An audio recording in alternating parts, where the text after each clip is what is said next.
Hi guys, it's Jacob from Stringbuzz here, stringbuzzworld.org being the music journalism site, links it in the description down below. And we have a brand new song review for you today, and it's by Sia, and it's her latest track, Never Give Up, which is from a soundtrack of some sort. I've just gone out of my head which one it's from. I'm going to refer to the original article as I usually do for these videos, so I hope you enjoy. So Sia is one of those artists that I find quite frustrating.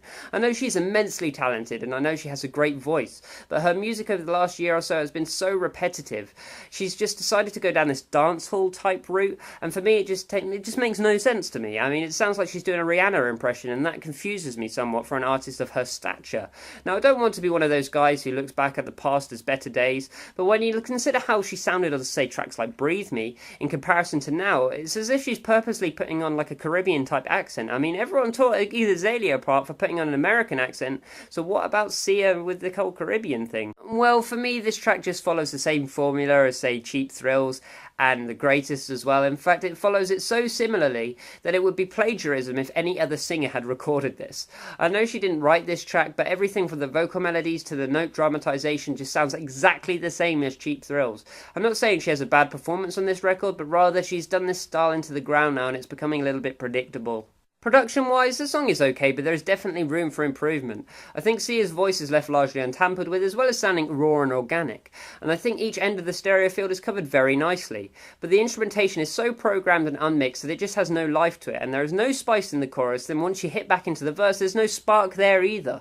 The drums are fine, but they all have the tone squeezed out of them. The synths possess no timbres or anything exciting or new, and the rest of the instrumentation just sounds like presets to me. Moving on to musicality, I just felt the song was rinse and repeat. We've heard it in Alive and Cheap Thrills, and we've heard it again here.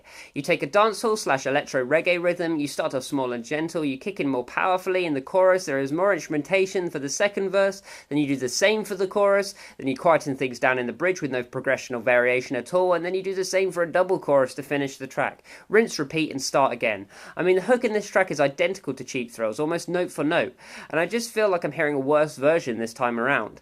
The lyrics are also a little bit ambiguous, sure, but the chorus lyrics are so simplified and mundane in comparison to the verses that it just sounds like two completely different lyricists writing this thing, which it probably was, and in fact there probably were more, but it just has left the track's sort of message feeling a little bit muddled. For me, it's a bit of a pointless track. I mean, I know fans will love it, and I admire how loyal her fan base is, but I just think she's becoming a little bit plain now, and she just needs to step it back up this year because people are beginning to cotton on.